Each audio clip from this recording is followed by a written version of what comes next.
Okay, can we start, please? Welcome and good evening to all of you. Welcome to this Department of Geography and Environment public lecture tonight. It is a great honor to have Ian Goldin here speaking. Ian is the director of the Oxford Martin School. He's also an Oxford University professor of globalization and development. He's been previously a vice president of the World Bank, and he's worked for so many international organizations that the list, if I read it out to you, we would still be here by the end of this talk, so I won't bore you, but EBRD, OECD, he was working as a chief executive and managing director of the Development Bank of Southern Africa. He's worked with so many governments over time, one of his many achievements. But the biggest achievement is, of course, that he was awarded an MSc in economics from the London School of Economics and Political Science. I hear very well done. Ian, what's the vice presidency of the World Bank compared to that? Ian has also written over 50 articles and 12 books. The topic of tonight is, of course, this book here. You will be able to buy it, if you like, after the talk outside. If you can leave to the left, I think, if you want to buy it and come back in through the right, and Ian will be happy to sign the copy for you. The topic of the book and tonight's talk, Exceptional People, How Migration Shaped Our World and Will Define Our Future, is of course a really interesting topic, right? There's few things just like migration and migrants that raise so many political controversies. This may be, you might think, a very apt institutional opportunity to discuss this. I'm a migrant. Ian is a migrant. He's a South African national living in the UK. Most of you are at least temporary migrants. Some of you are permanent migrants. But that's perhaps making it a little bit too easy for ourselves, because the real controversy is, of course, not so much about the highly educated migrants. And that's where your book, I think, is really interesting, because it isn't exclusively, or not even to the main part, only about skilled migrants, right? Your book really makes the argument that it's also the very low skilled migrants that define our future and that make a real impact for the societies to which they go to. And that, of course, is where the really interesting issues are. We all know that in times of economic crisis, it's usually the migrants, first of all, that sort of get better. They take away our jobs and they take our welfare benefits and so on. So tonight is really Ian telling us more why this is sort of a myth and why migrants make a real contribution to the receiving societies. Now let me tell you just a little bit more. 40 minutes he will talk, roughly. We'll then have plenty of time for question and answer sessions. And as I said, at the end of the session, he'll be happy to sign, even happier to sell his book. You go ahead.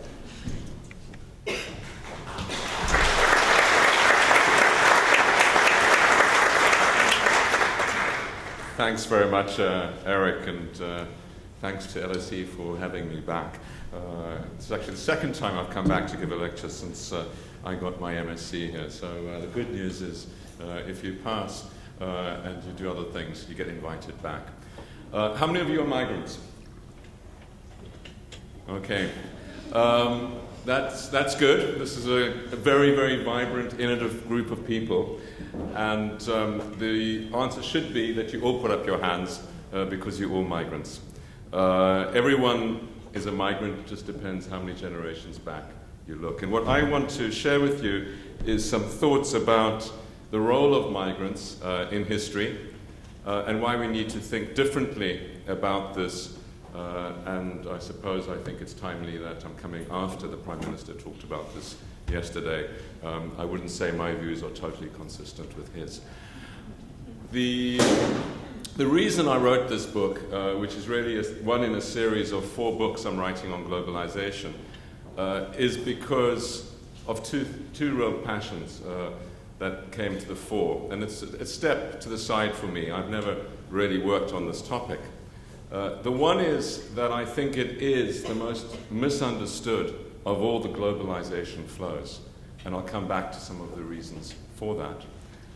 And it's vital that we get a better understanding of them. And if my book contributes in some small way to that understanding, I would have succeeded. But the second reason is because I know that I wouldn't be alive if it wasn't for migrants and for the ability of different countries in my parents, both on my father and my mother's side, and my grandparents, both on my mother and father's side, to have accepted migrants. And I therefore feel that I have a sort of historical, ethical obligation to make the argument why we shouldn't pull up the bridge now to future generations who may also wish to survive, but are being perhaps prohibited from doing so because our views on migration are becoming more and more closed down. So the story I tell in the book is really in three parts. The first part is a historical analysis of migration. The second part is examining the implications in the current period, both for the migrants themselves and the sending countries and the receiving countries. And the third part is thinking about the future and where this is all heading and policies. The inside and back cover of the book are my maternal and paternal genome. And for those of you that haven't done your genomes and have the equivalent of about £50 to spare, I encourage you to do that. You just go onto the National Geographic website and they will send you a little pack and you send your saliva back to National Geographic and you will get your map going back 200,000 years. And we'll all, of course, go back to the same spot in East Africa, which is our common ancestry. And the book starts there. If those people hadn't migrated, the human race would have died out. And we know that there were these crunch points in history where migration was absolutely essential for the survival of our species. Clearly, there was no concept of borders then. One of the things about migration is that it's our own mind that makes it. Before there were borders, there were no migrants of the type we think of today, no immigrants. And as the number of countries grow, if we define migration as moving across borders, it's obvious that the number of immigrants grow. So one of the things we need to understand as we think about migration is what do we mean by people moving? But our ancestors didn't have this concept that we have, and they moved around the world over a period of about 20,000 years. And as they did so, they became smarter. And the reason why we're different to animals is because we migrated. The migration impulse in us and our ability to live in different geographical and ethical environments is what defines us as humans. So I consider this to be quite a fundamental part of who we are and why we are. And I think that is true going forward. Our ability to migrate is going to shape our destiny in the same way it has our past. So people moved around the world and they dispersed. And then a most amazing thing began to happen with increasing frequency from about the 1500s, is people started connecting again. They started coming together. And when they came together and the technologies improved and things like steamships were invented to speed it up and cheapen it, humanity leapfrogged. And all the great civilizations historically are the result of people coming together.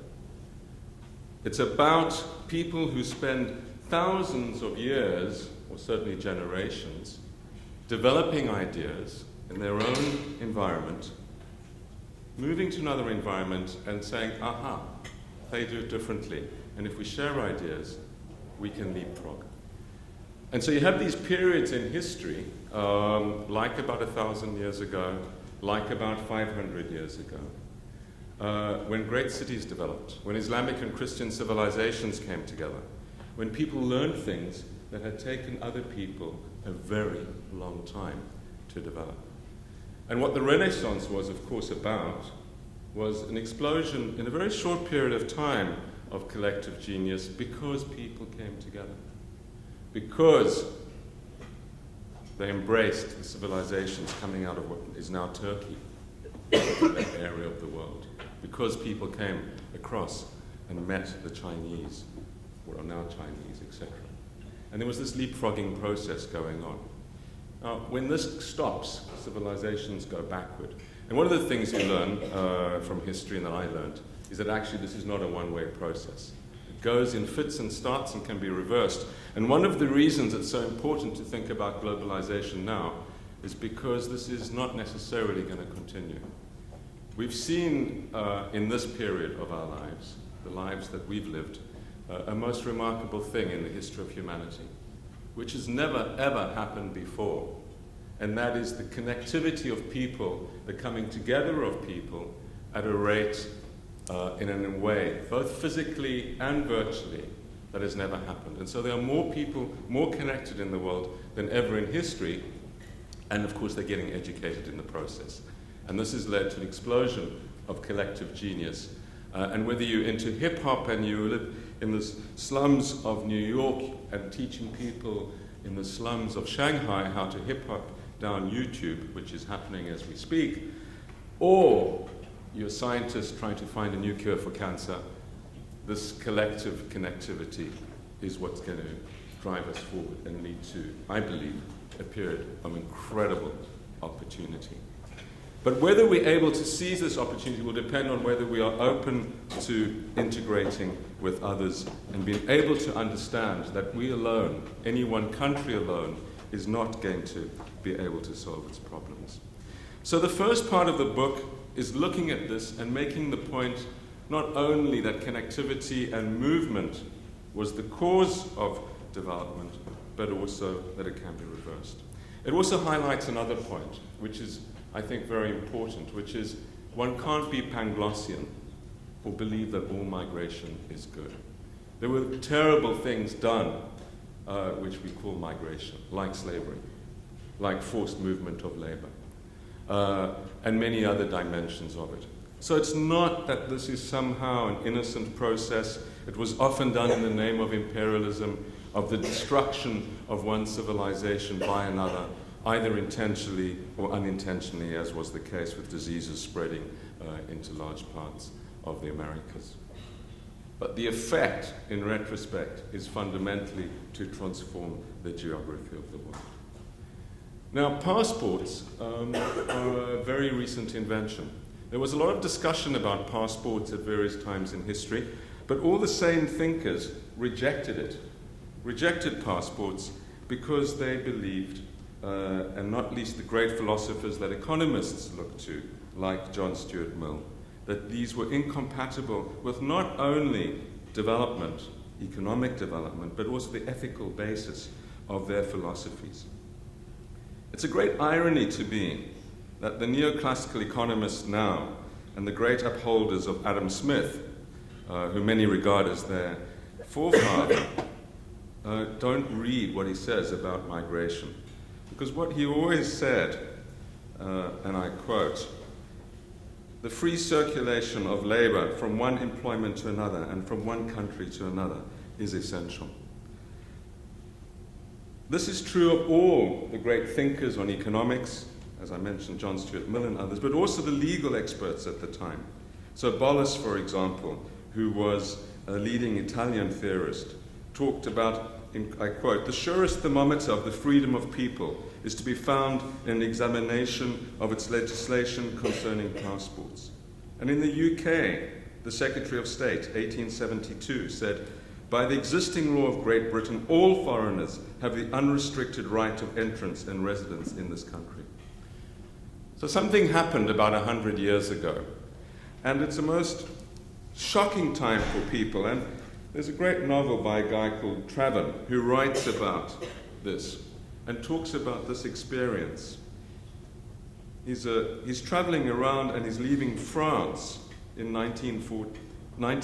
15, and he was surprised to be asked for his papers, and he responds, "I have no passport, nor have I any identification card, no immigration stamp, no customs house seal. I have no papers at all. Never in my life did I ever have any papers. Every age has its Inquisition. Our age has the passport to make up for the tortures of medieval times." So this is people waking up in the 1918 period after the First World War to passports for the first time. We've gone through a period of the last 100 years of increasing building of barriers between countries, increasing restrictions to travel that were unknown in previous periods. As transport has got cheaper, as connectivity has got easier, the barriers have got higher. And of course, this doesn't stop people moving.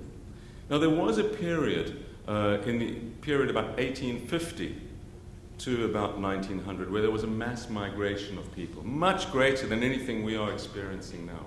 A third of Ireland, as you know, migrated. A third of Sweden, a third of parts of Italy migrated. People were leaving famine, they were leaving persecution, they were leaving poverty. And as Galbraith says, migration has always been, historically, the way that people escape poverty and persecution. That is what people did. They got up and moved, and that's what my forefathers did, facing the pogroms, facing the Nazis. And if they hadn't done it, I wouldn't be here. But this is what people have always done. And it's really only the creation of these border controls that stop them happening. Indeed, I would go so far as to argue that poverty levels would be much lower in the world if people were able to migrate. Indeed, we might not have poverty. There's some thought experiments that can be done, and the World Bank has done some of these. So these are very big numbers and very important, understanding how this rise of nationalism, how this process of creating barriers has fundamentally changed the options for people, fundamentally changed the capacity of people to escape poverty, to escape conflict, and to settle elsewhere. But what it's also done is undermine the growth potential and the creative potential of the world, because that is a dramatically important factor if we're thinking about the future of Britain or of any society. So let me turn now to the second part of the book, which is about the reasons why in this period, basically since the Second World War, why people leave and what happens to the sending countries and to the receiving countries in this process.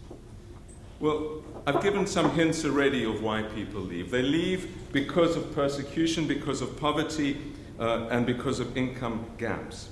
People generally don't want to leave home. They don't want to leave their communities. It tends to be a last resort.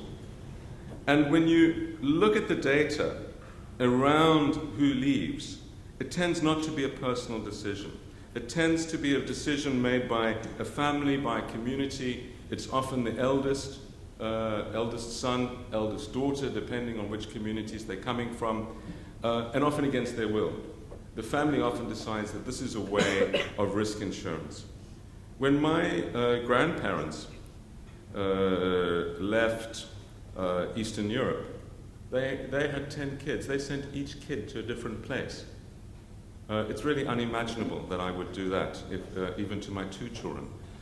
But it's the nature of risk management and risk insurance that people did these things. They wanted to ensure that somehow they survived. And that decision was not taken by the people migrating. It was taken by the family, and that's how most migration decisions tend to be made still today. That is why you also get these network effects. They go to places where they know someone, and when we examine the data on why migrants go to different places, these network effects are extremely important. The poorest people don't tend to leave. They don't have the means to leave. And often it is people that are slightly above the poverty lines. So often the first migration people make is from rural to urban areas, and then urban areas internationally. And they tend to go to neighboring countries. We'll come back to that when we discuss climate change. People really make an international trip as their first move. But that does happen, particularly if they're proximate and particularly if they're able to have the means to do so. So the decision on why to leave is often a push decision around persecution, around fears, and it's often a decision that's not made by the migrants themselves. It's made by the group. It's also the case that it's not the most uneducated that migrate. It tends to be people with some education, with literacy, with some ability. And again, this is a decision which is one that takes extreme bravery. One of the reasons I've called this book Exceptional People is obviously because the people are seen as exceptions in the societies they go to, wrongly so, but also because the people that migrate themselves are exceptional. They are risk takers, they are brave people. They are taking decisions on behalf of others often. They send them back money and they do it in order that their families, their siblings and others will have a better life. What about the impact on the sending countries that they come from? The economic impact tends to mainly focus on the brain drain, the effect on these societies of large numbers of people leaving. And this is devastating for certain countries. It's sometimes the case that over half the professionals in a society leave. So over half the doctors, the nurses, and the professionals in Africa are outside Africa. Over half the professionals in the Caribbean have left the Caribbean. Our hospitals, our professional services are staffed with them. So this is a dramatically negative effect on those societies. Because they also tend to be the political activists at a certain time, it can slow down political change. But as we've seen in South Africa, but also in other societies, if the diaspora becomes active and engaged and connects to their country, they can support a process of change. And when the country transforms and they go back, they can greatly assist by transferring back skills and investment. To go to the extreme, one can think of countries like Taiwan and Israel, which are virtually dependent politically for their political halo effect and for finance and for technical innovation on their diasporas. It's difficult to imagine these countries being what they are today without their diasporas. So it's not necessarily the case that people that are leaving undermine the potential of their country's development or the country's future. It can be. It depends on what the diasporas do and how they integrate. It's also important to realize when we talk about migration that although we tend to think about this as a transfer of people from poor countries to rich countries, developing countries like African, Asian, Latin American countries to northern countries, actually most migration is between these groups of countries. So most migration is between the rich countries and between developing countries. Most migration in Africa is between the countries of Africa. Something like 80% of the migration in Africa is between the countries of Africa. Similarly in Latin America and similarly in Asia. So the people that migrate to the richer countries tend again to be at the higher end of this.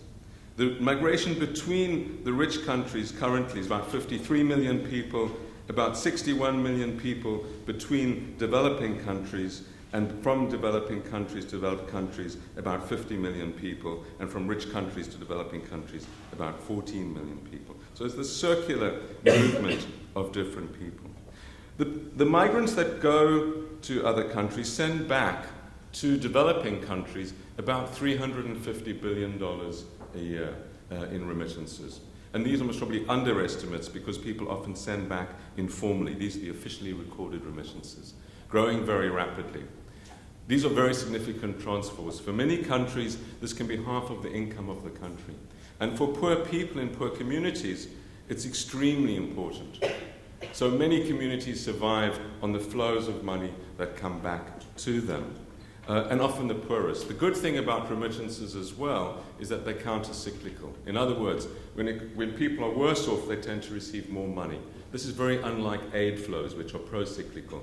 They tend to go with the economic cycle, whereas migration flows of remittances tend to go in compensating for the economic cycle. So this is extremely important. So the story around sending countries is a mixed one. It's a story about what they do, and it's also about how they respond. you'll be aware that the Philippines is a major exporter of teachers and nurses. But the Philippines is not short of teachers and nurses, because it's become the biggest export business for the Philippines, and people often borrow the money through a loan system, a private system, in order to get this education. A member of the family goes abroad and the loan is repaid. So the Philippines is no worse off, indeed it's much better off. And if you look at the per capita incidence or per capita numbers on, for example, nursing and teaching in the Philippines, they're higher than their comparators because it's got this overinvestment in these areas due to the migration potential that these areas bring. So it's not necessarily the case that it needs to lead to a drain on professionals either, although it is often the case. What about the impact on the countries that the migrants go to? This is the most contested area, not least in the UK now.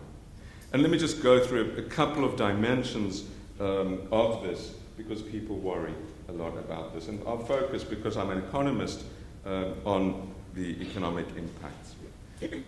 The impacts on growth statically are positive, and the impact on every dimension is positive.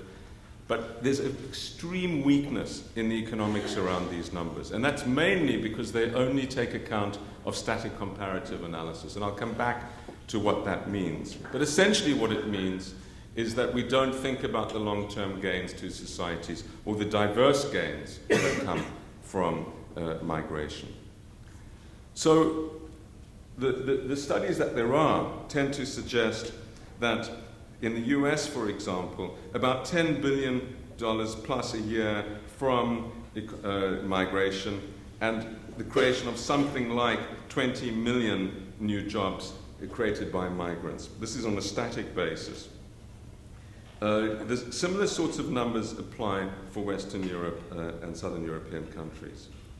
In the UK, for example, foreigners make up about 10% of the workforce, but about half of all new jobs are filled by foreigners. And it's not because somehow they're stealing locals' jobs, it's because they're doing things that locals will not do. On wages, there's a lot of analysis now about whether they reduce wages and what the impact is. And the studies generally point to the fact that what happens is that wages are better. And even if wages in some areas where there's very high numbers of migrants are lower for a small share of the population, what is not accounted for is that there's a lower price for all other goods and services. So, for example, you might be paid slightly less if you work in a car factory, but everything that you pay for outside that will be cheaper, particularly as you pay for your childcare, your dry cleaning, your other costs, your services, your shopping services, your food, and everything else. And these lower prices in society benefit the society as a whole. What is also needs to be recognized is that, of course, what migration does is it releases women often from the household. So migrants who do childcare, migrants that do cleaning and whatever other home tasks women used to do, release women often, because it does tend to be women that were confined to that, into the labor market. And there would be much lower levels of female participation in the labor force if there was not migration. So the overall study by a guy called Borjas, who's the leading economist in the US working on this, found that migration produced no negative effect on US workers and may well be producing a positive effect even when looking in a static environment. But what this doesn't take into account is the innovation effect of migrants. And this, to me, is the most powerful story. What I take away from the new growth theory and from the analysis of migrants in innovation is that these are the source of dynamism in society, as they always were. I've told the story in the first part of the book about the role of migrants in leaps in civilization. And that remains the case in our time.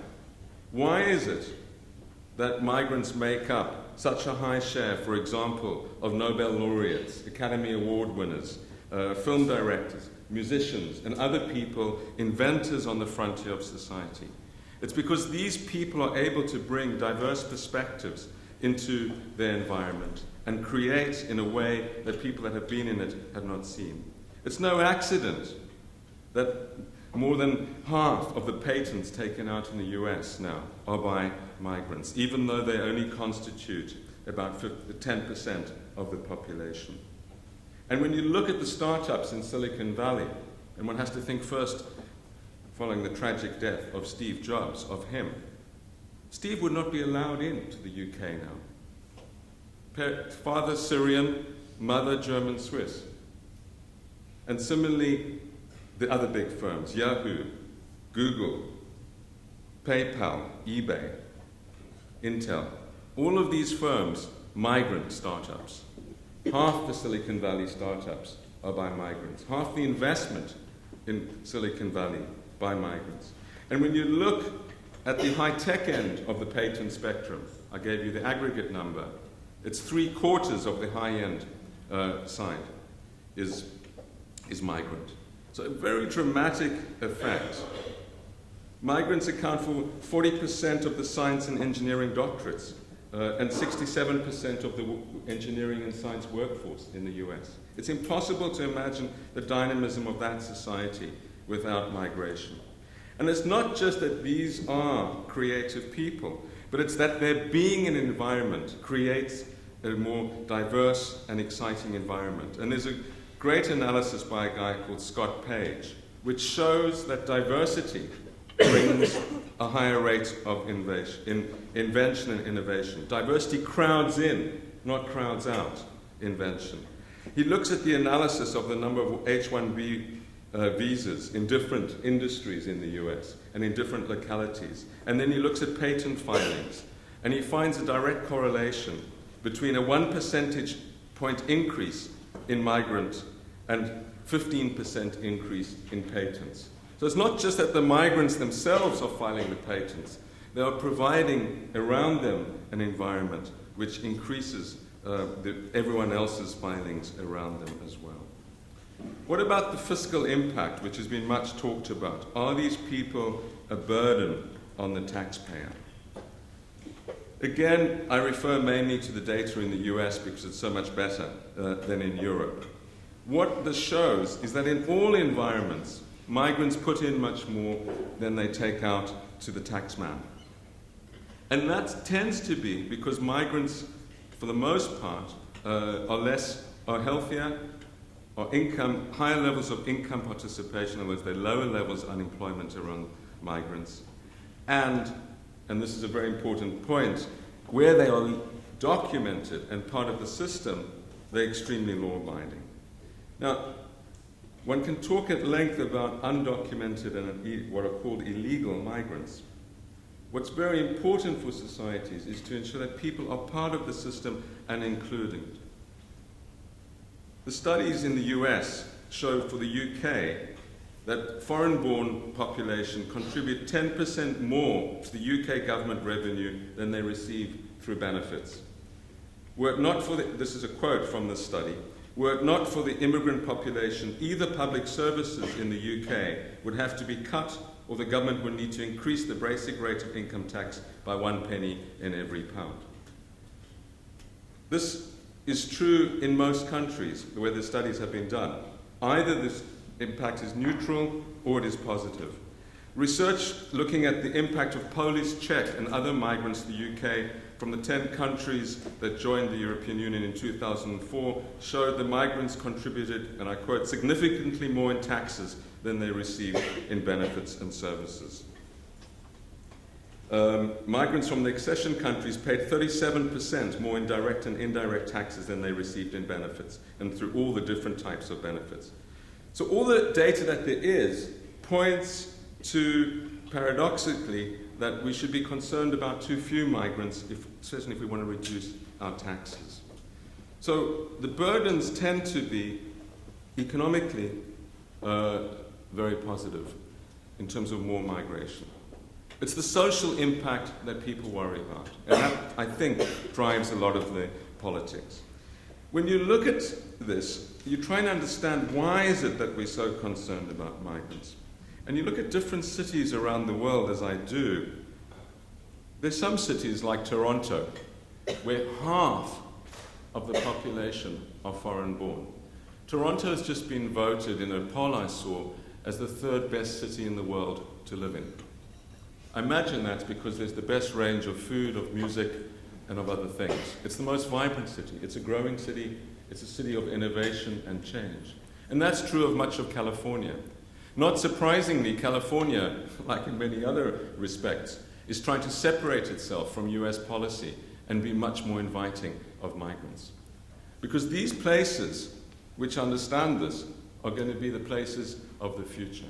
That's not only true of societies like Toronto or California, but also of places like Shanghai, which are embracing the immigration of people.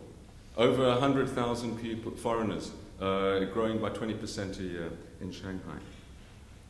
So why is it that we worry so much? It's partly that we're very bad at embracing migrants, absorbing them, ensuring their social mobility and inclusion in societies.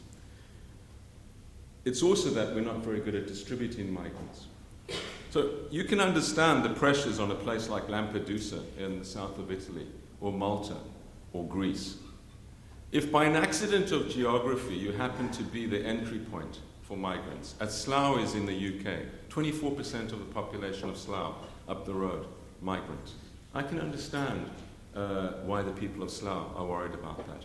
I can understand parents who send their kids to school and find their kids are speaking a minority language if it's English.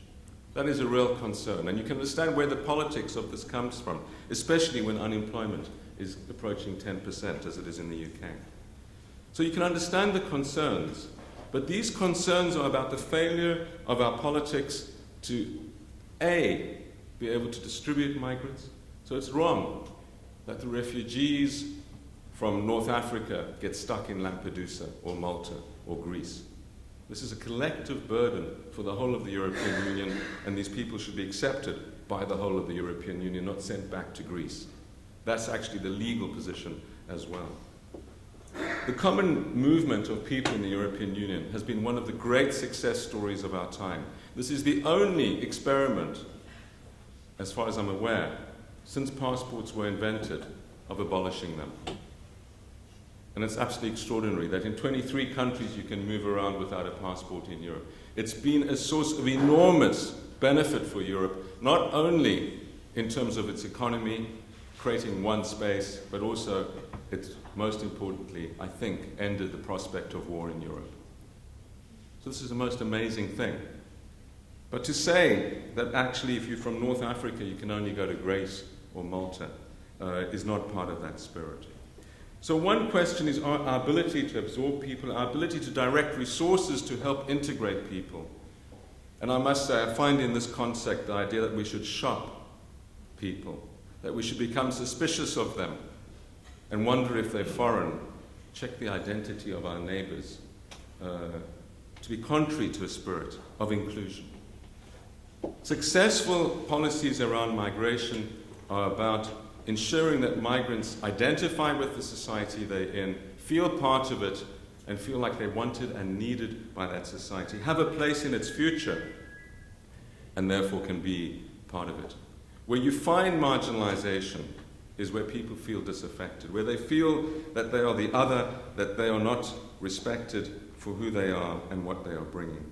So this question of policy, social policy, becomes extremely important, and wherever it is, it needs to be dealt with very firmly. It requires policy, it requires governments to say, migrants are good for our society, our future depends on them, your jobs depend on them, and we embrace them.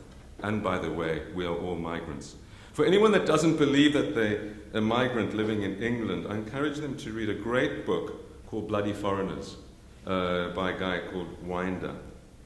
He's a journalist, so it's an easy read. It's not like my academic book. And what he shows is the absurdity of this myth of Englishness. Of course, Queen Victoria couldn't speak English when she was a young kid.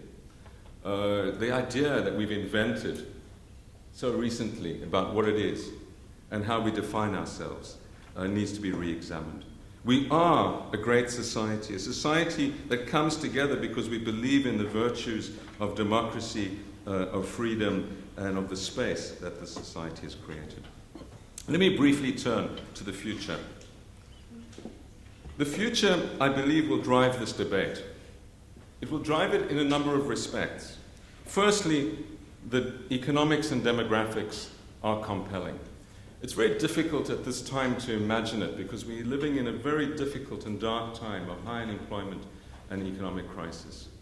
But I believe that once this is overcome, there will be continued growth. And in this period of growth, although the future is always very dangerous to predict, I imagine that if you come back here and give a lecture as long as ago, time after I left LSE and come back, so about 30 years, you will be seeing a shortage of labour. And the UK's policy on migration will be to have headhunters around the world looking for people to come here. And not only the skilled, but also the unskilled. And that's because if you look at the growth rates and if you look at the demographics, it's a pretty straight process of trends. Fertility is collapsing around the world. It's collapsing much more rapidly than life expectancy is increasing. The whole world, except Africa, will be well below replacement level in 20 years' time. Already the 10 lowest growth rates in the world in terms of fertility are developing countries.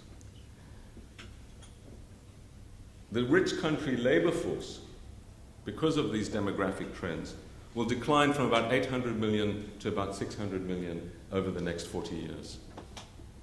This is a dramatic change in the number of workers available, just the number of people coming into the labor market.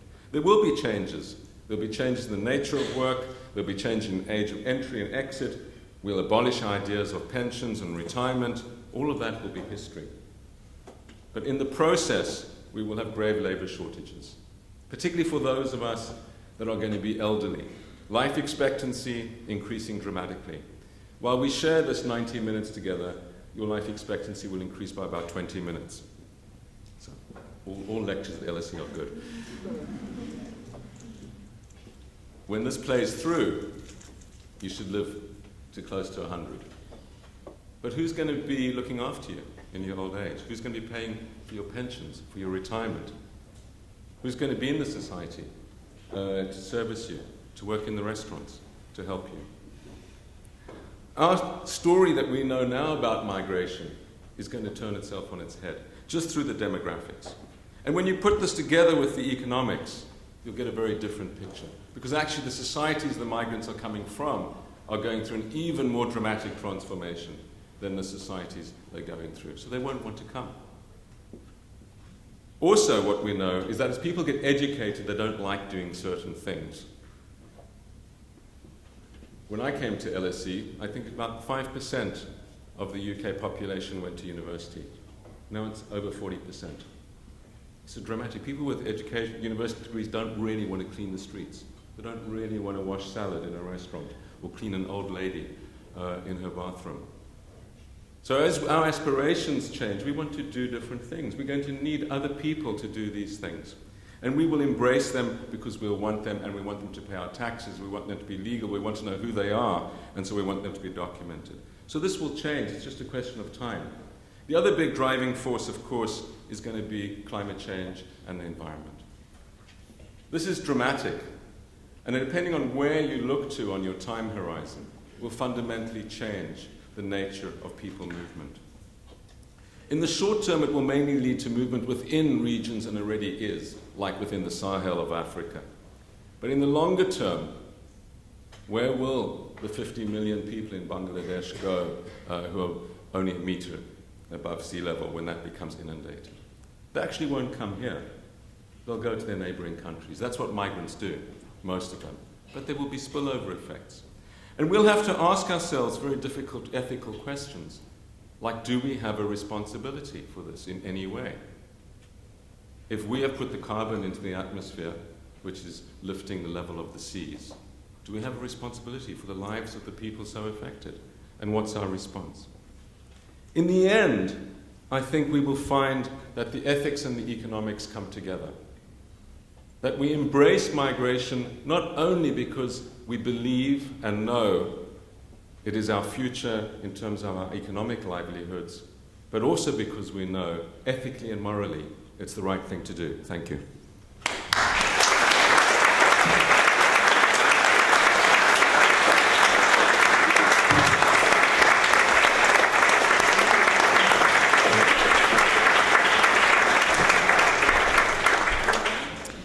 Thank you very much, Ian. I think that was an exceptional lecture on exceptional people, migrants, the unsung heroes of our age, of all ages, actually. It's going to be interesting now to see what our audience thinks. We'll start with the Q&A session. If you could please not follow my bad example, not stating your name, which I forgot to say. Please state your name because it's recorded, the event, and please state your name and shortly where you're from, and then ask your question. I said question, right? A question is something that has a question mark in the end and could in principle be answered, in principle, by yes and no. So we're not, we're looking for questions rather than statements. That's what I'm trying to say. We will take them in groups of 3, perhaps 4. I'll try and sort of be even it out across the audience. So raise your hands, please, if you would like to ask questions. And then when if I pick you to ask questions, if you could please wait for the microphone to come to you. So let me know, please, if you want to. Yes, we'll have 1, 2, 3. The first 3. 1, 2, 3.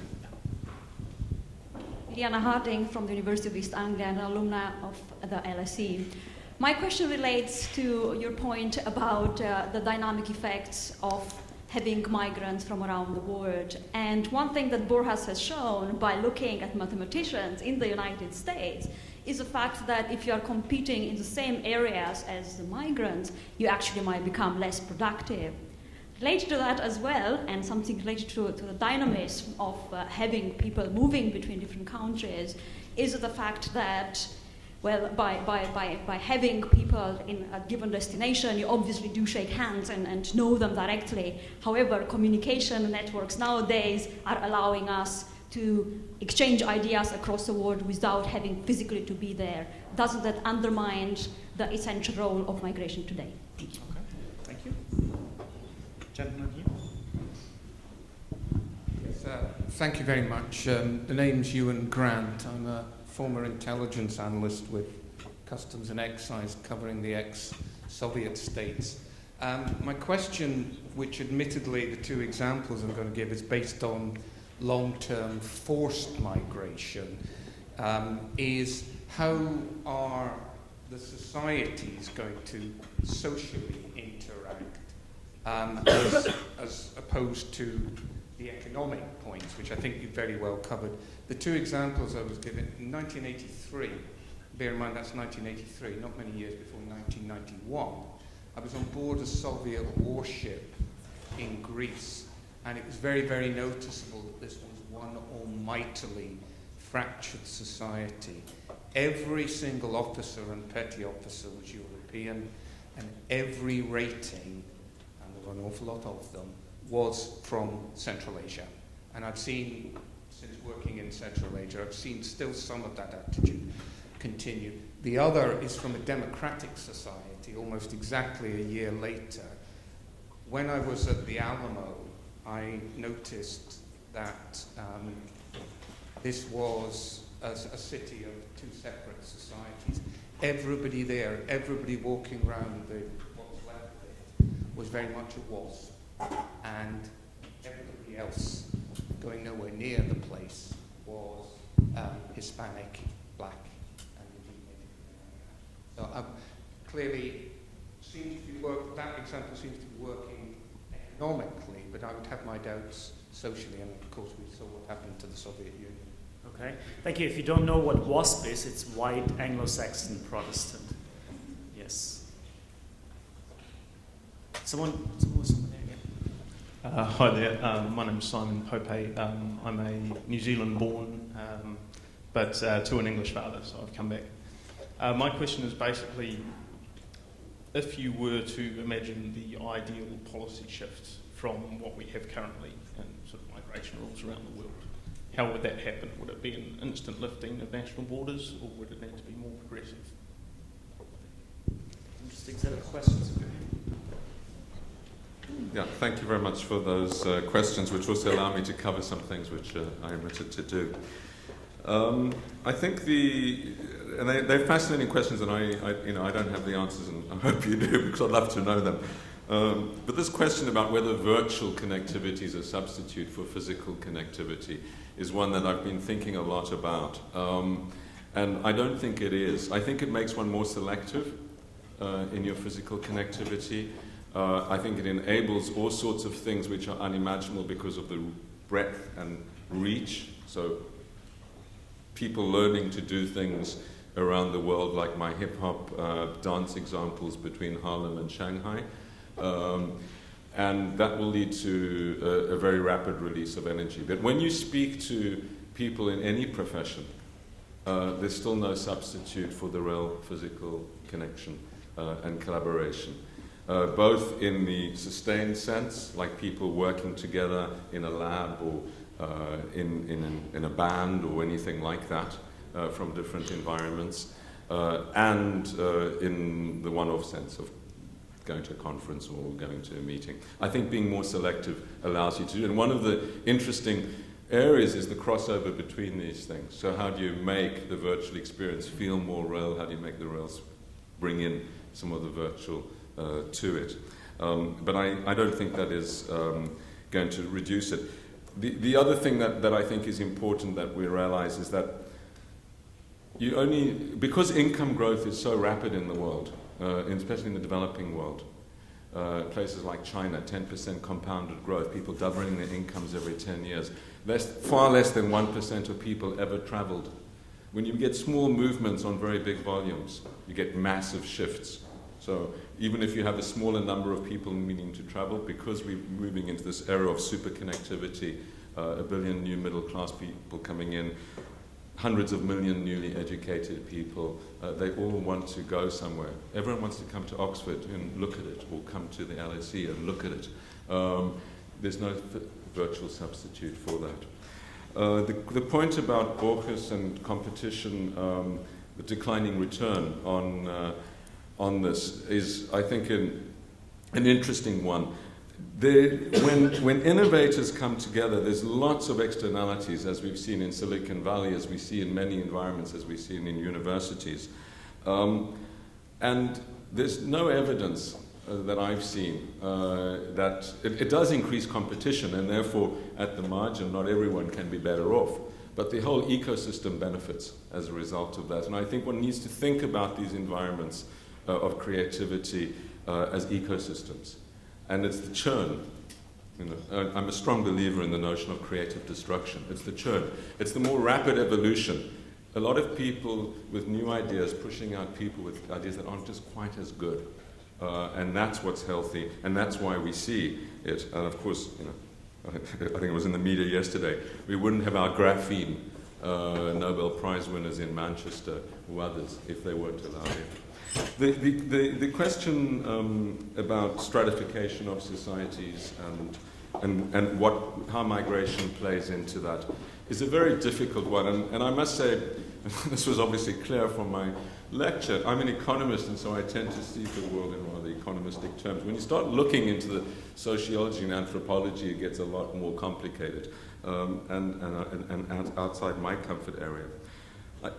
A number of observations around this, though.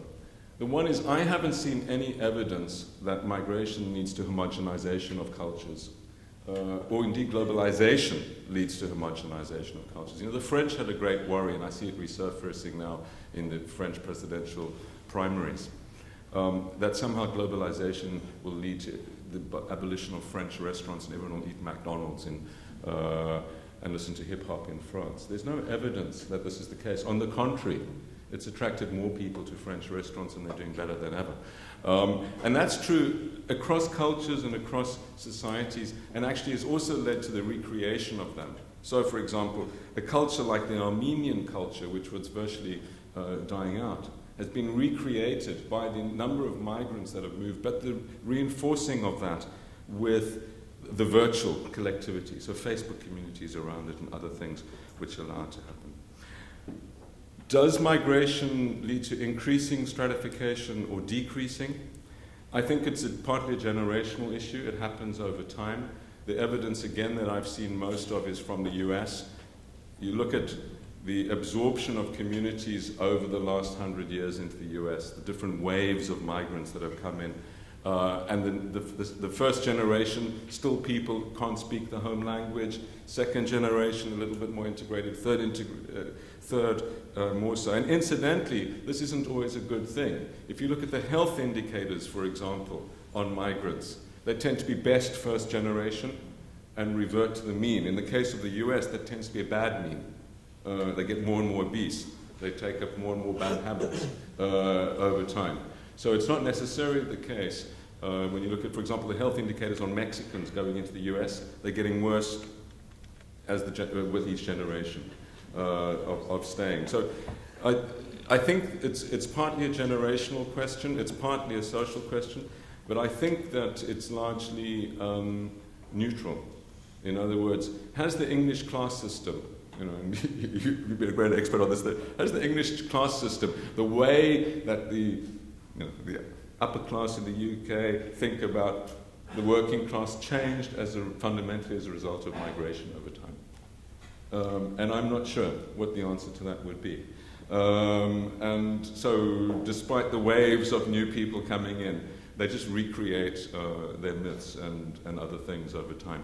So I'm not sure about that, but it's a really important and interesting question. I don't think it's necessarily different between dictatorships or democracies. In South Africa, I've seen the most horrific things done in terms of ethnic stratification and the identification of certain groups of people as migrants with very severe consequences to them, and that needs to be stopped. The question on the policy implications of all of this. In the book, I look at two thought experiments. The one is no migration, and the best thought experiment for that is probably North Korea or Eastern Europe when the wall was up. And you see what it does to those societies.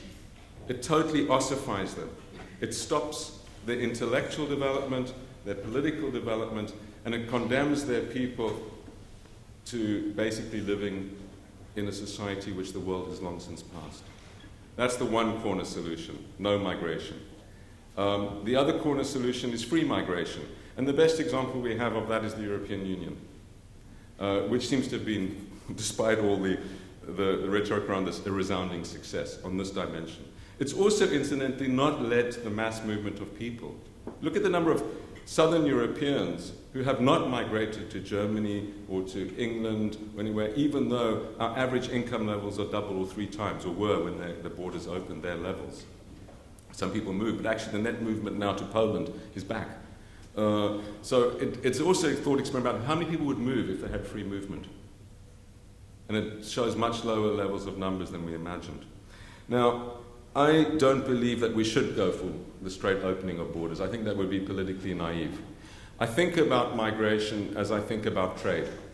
And what's happened in trade is there's been a 50-year period of progressive realization of an ideal which is more open trade. More trade in services and goods between countries, but a succession of organizations, a succession of rounds, and we're now stuck in one, the Doha round. And we've, in this period, reduced the barriers to trade by about 80% over a 50-year period. But still, we haven't reached the end goal over a 50-year period. Maybe we'll reach it over a 70-year period or a 100-year period. But it's knowing where you want to go, setting goals, and a progressive realization with all the things that go with it. We've also, in this time, understood trade. Hundreds of books have been written about the impacts on different countries, on different people in different countries. We have a data set on trade. We know what's traded. We never knew what was traded in the 50s. There was no global compatible data set. There's no data on migration. One of the big challenges in writing this book, and there's been some progress in the last year at Sussex University and at UNDP, is actually the data set on global migration, as you'll know from your time, is just abysmal. And everyone has their own definition. Some places define students as migrants, others don't. Sometimes it's a year, sometimes it's 2 years. Some visitors are, some aren't. And if you try and create a global data set, you end up with a complete dog's breakfast. So when you have a set of goals, you need the data, you need a realization progressively, and you need an international organization. And one of the problems of migration is that it's the orphan of the international system. There's no UN agency for migration, bizarrely. There is the International Migration Organization, IMO, It's a self-created organization. It does not include all the countries. It has no UN status, has no binding status on countries. And so my vision is that we should accept the end point as being free of migration. We should have ambitious targets to rapid realization of that. We should absolutely cast in stone certain rights of migrants, including the right to, for example, or the demand for minimum wages, health and safety, and other terms and conditions, the abolition of child labor, and all of these things, and forced labor, all these other things which are vital. We should also immediately implement things like pension portability, which are a major reason a lot of people don't go home, because they can't take their pensions with them, and various other things that can be done immediately. But the idea of opening borders, as much as I do see it as my desired end goal, I believe is something that has to be progressively realized. Thank you very much. You can just stay there if you want. We'll take 2 or 3 more questions down here, then we move up. So first here, and then we move up. There's one first here, second here, any third. Can people upstairs ask questions? Yes, after this round, because they might have to move upwards. Yes, 1, 2, 3. Yeah? Go ahead, please. If, as you say, the very poorest people in the world aren't migrate, you need a little bit of something. What happens with possible natural disasters, with climate change, or if a really bad war turned on some people? What happens to the poorest people? Does there have to be some other way of doing asylum than just whoever manages to make it here? And I would like to ask a second question. Is the idea that migrants do jobs that locals don't want to do a mutation of the old colonial idea of the lazy native, considering that unemployed people are not allowed to turn down jobs, but only 30% of jobs turn up at jobs in the rest of the network? You did mention, I'm asking about this connection between networking and migration and, excuse me, feeling a slight ethical responsibility to stand up for some of the people at the bottom of society, which does include a lot of the children of the last lot of migrants who used to be called immigrants. I'm not sure what this change of name is all about. Okay, thank you. Another question here. Oh, I wanted to ask about gentrification too. Sorry, 2 questions. Yes, hi. Yes. Hi, my name is Mary Carvalho, and I'm actually an Indian-Canadian who grew up in Saudi Arabia. My question actually is to regards with something you touched on at the end of the lecture about people from emerging markets who are very dynamic in society and state. I actually have a lot of friends who have ancestry which are Chinese, Indian, Canadian, or even European, and they've actually decided to go back to their ancestral countries where their parents came from to capitalize on those opportunities. So I was wondering, one, do you see this as a significant trend, and two, what are the implications of this innovation? Yeah, hi. My name's Julian. I'm a master's student here. I'd just like to understand, or just like to hear if you have any any proposed solutions to the legal constraints that the European Union imposes on migrants to stay in their country when they come in the EU, balanced against maybe the negatives of shopping around. Why don't you just say a little more? Shopping around in terms of choosing a European Union state that they'd like to go into. Yeah. Yeah, thank you.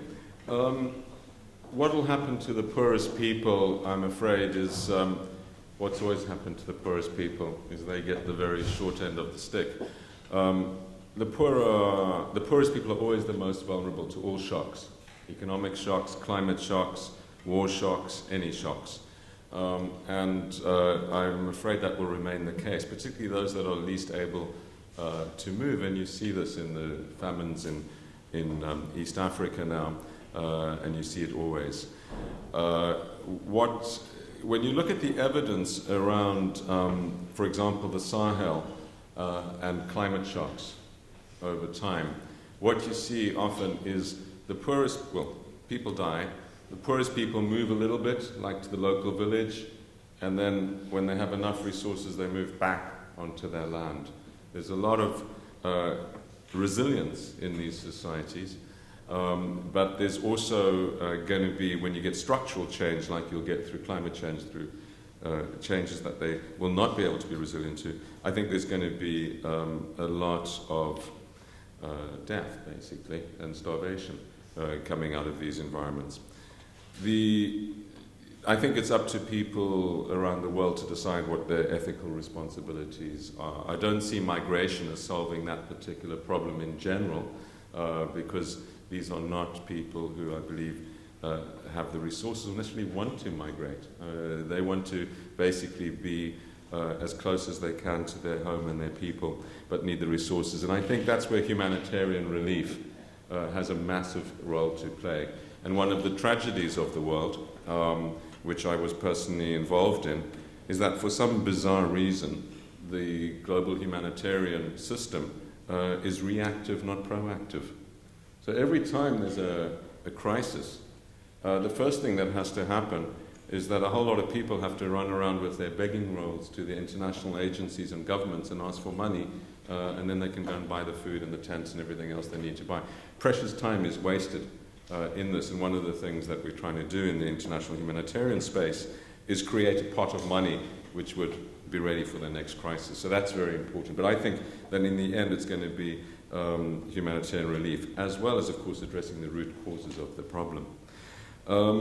The question of networks and how we perceive people, I think that's right.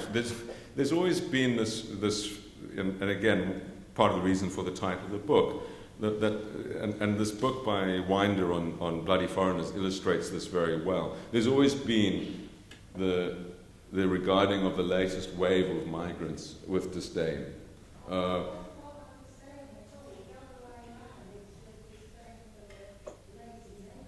Oh, the lazy people that are there in the first place? Well, I think that there's a whole debate about why don't people who are unemployed work.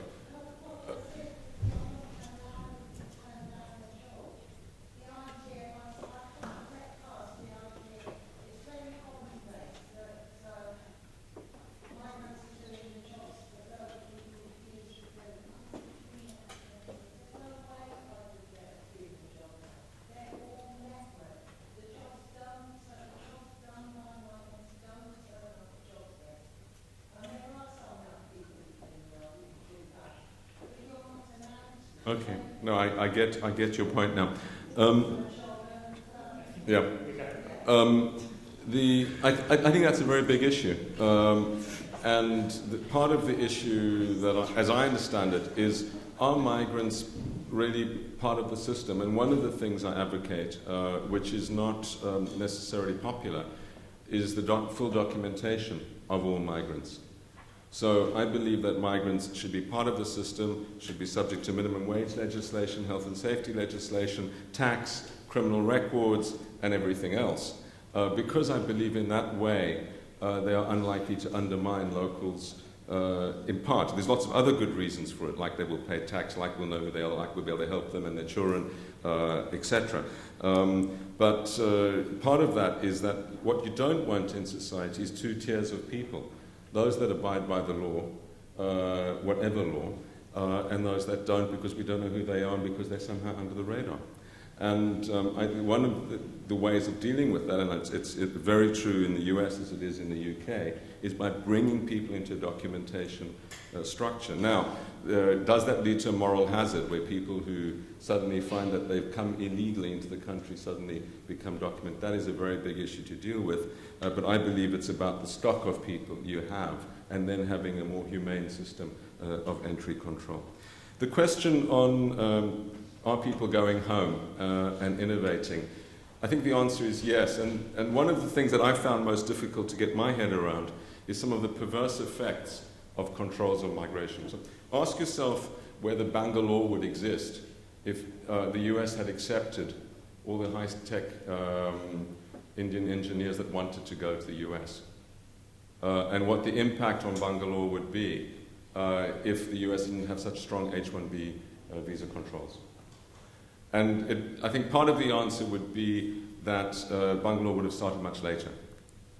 But it would still exist, because people are, and this is true of many societies, people are developing technologies elsewhere and then investing in their home country. If the conditions are right, what does that mean? They feel safe, they can attract skilled people, the investment regimes are positive, they can export from there, etc., etc. And that's what's been happening in many of these societies. So I think it is the case that people want to go home. I think it's generally the case. But there's a responsibility on the home country to create an environment which makes people feel welcome, safe, and that they're part of their home country. The question of shopping around on asylum or other issues, this is clearly something that needs to, in my view, be sorted at the coordination level. And one of the great problems is because there's no international migration organization, because there's so little coordination, is that you don't get appropriate global policies. There is the UNHCR, which is a wonderful organization on refugees, but refugees defined very narrowly. And it's done a tremendous job on that. It doesn't deal with the overwhelming majority of migrants. On asylum seeking, I believe that there needs to be some sort of combination. In other words, it would be nice if asylum seekers could have some choice, but in the end it's about a distribution. And I think in the end that must dominate. You can't have all asylum seekers wanting to go to London. I just think that is not fair on London or the pressures on the London payers. But you can imagine this, but I do believe we have a responsibility to ensure that all asylum seekers have a safe and comfortable place to go to where they are secure. And that's a different sort of story. It depends on the numbers. You know, if you've got 10 asylum seekers, it's very different if you've got 100,000. Okay, we have time for two more, couple of questions.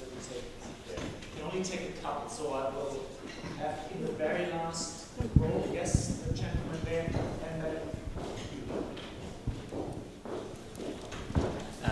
Hi, I'm Dean Peters. I'm a PhD student here at the LSE.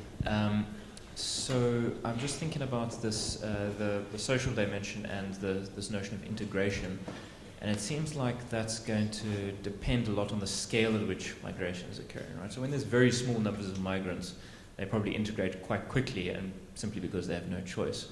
When you have kind of middle numbers of migrants, maybe like 10% of the population, right, then that's when things kind of get really tense, right? Because you have the possibility that they form their own communities, they might be ghettoized if they have no choice about it, they might become politically influential if that's set up, and you know, they start to pose a threat to the native population.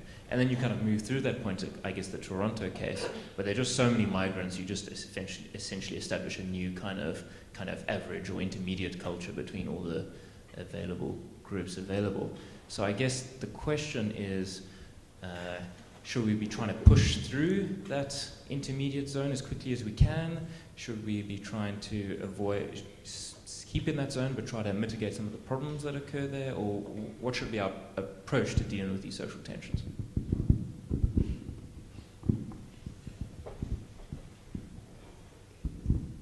Hello, I'm an IFP student from Queen Mary, and I want to ask you to what extent we can implement the migration policies you suggested in Europe when clouds of xenophobia have already gathered in the sky, for example, the Norway attacks. Thank you very much. Yeah.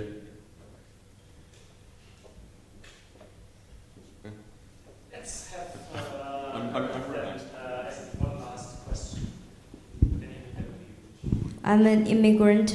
I'm an immigrant under Tier 1, so I am concerned about why do government provide Tier 1 visa, and do they just want to get more money for the government, and or they want to stimulate the economy? Because the fact is that originally we just need to invest 1 million, and we can get our permanent stay here within 5 years. But now, if we increase our investment, for example, 5 million pounds, and we can get a visa within 3 years. So I think they just want to. Citizenship for right. Okay. The scale question. Those who didn't hear, the question is: is it about the size of the migration population? I guess we're asking both in terms of flow and stock. The question. We need to remind ourselves that the flows we have now, by historical standards, are low. Okay. Think about the age of mass migration, both in terms of outflows of a third of the population, as well as inflows in the US in the 19th century. 20%, 25% of people were migrants. And there's a great variation across countries. The UK now is about 10%, the US is about 10%, but there's quite a wide range between societies. And within the societies, different places have very different numbers. Like I think London, if I'm not mistaken, is about 25% migration, and there are parts of England which are almost really less than 1%. So big ranges within societies. And this has been the case everywhere. I'm very nervous of some sort of arbitrary numbers plucked out of the sky which tell you what your thresholds are, because they don't bear any comparative scrutiny, and they don't tell you about the migrants themselves. It's really an issue about what are these people going to contribute? My view is if the UK can attract 1 million brilliant innovators who will invent things and create new Silicon Valleys all over the UK, that's a wonderful thing over the next 10 years or something. It could transform the future of the UK. But we don't want 1 million unemployed people. So it's about what the people are doing. It's about how they're going to contribute to the society, what they're going to bring. And I think it is partly about integration. So are these people going to abide by your norms and standards? And I feel very sensitive about the sorts of conversations about should we allow multiple marriages, that sort of thing. I feel very comfortable with the idea that people need to abide by the laws of the country and the norms. So I don't think the UK should allow polygamy. And I don't think we should accept people that are polygamous. That's their choice. Other societies might embrace it. So I'm nervous about numbers. I think we shouldn't focus on numbers. I think we should focus on the migrants themselves, what they can offer, and why they're coming. I think we should accept very large numbers of people whose alternative might be desperate, because I think we have an ethical right. I think it makes us a better society. And we also know that these people, over time, will put back, as has been the case through the UK and other societies' history. Is Europe becoming more xenophobic? I think one of the most remarkable things about that most awful tragedy in Norway was the response of the government and Prime Minister Stoltenberg, which I just thought was inspiring. Because immediately after that tragedy happened, he went into the media and said, we will not close our borders. We will not allow this to make us into the society that person, the murderer, wanted us to be. We will ensure that we become true to our principles, even truer in the future, and become more multicultural and more accepting of different people. And as far as I'm aware, that was embraced by the Norwegian population, that response. So I think it was, in Norway at least, not the response that the murderer wanted. But what's the ripple around, and what do people think? And when you look at different societies, yes, I think there is a growth in xenophobia. I think there is whenever countries are going through economic crisis, when unemployment goes up, when people feel insecure, they blame the other. They blame the bankers. Some of that is justified. They blame people, foreigners, and that's what that book, Bloody Foreigners, that I referred to is about, in part. So I think there is the blaming of the other, and I think it's not helped when the leadership joins the chorus of the country. Leaders need to take leadership, and they need to be able to demonstrate that it's by being part of the world, it's by embracing the flows that come, that the UK or any society has a way out of this morass that we're in. And that if we turn our back on it, and allow ourselves to become more protectionist, more nationalist, more xenophobic, actually our crisis is going to be prolonged. Now that's a difficult and complicated message to tell, particularly to unemployed people who feel very vulnerable. But I think it's the right message. And I really strongly believe, in terms of the economic growth and potential of the UK, that we're doing serious damage to ourselves through the sorts of controls we're trying to put, particularly on skilled migrants at this time. Now that goes to your question about the price of entry and tier one. Yeah, I mean, my view is that you can see that that's a very simple way of doing it. In the end, to me, what's really important is the skills that people bring and the ability to help transform this society. And it's not always immediately apparent in the short term. So what's the benefit of having a jazz musician in your society or a particular type of physicist? It's that your society will develop a stock and an ability of diversity and expression that will allow you to succeed in the future. One of the most remarkable things, and I'd like to end on this because I'm in a great university, is that we need to understand that the link between education and growth and migrants is extremely important. And what Australia does is it says to its students, if you've done well, we want you to stay, and we'll give you a visa to stay. And if there's one thing that makes me optimistic about Australia's future, it's that. Is that it's attracting and holding on to some of its best graduates. What the UK is doing is making it more and more difficult for people to come and for people to go home quickly afterwards. This is not good for the future of innovation, postdoctoral studies, and growth in the UK. So the continuity from attracting people to be students, attracting them into the society, and getting them to stay, to contribute over time, I think is absolutely vital. And my great hope is that in this area we can develop more sensible policies by understanding the forces behind them better. Thank you.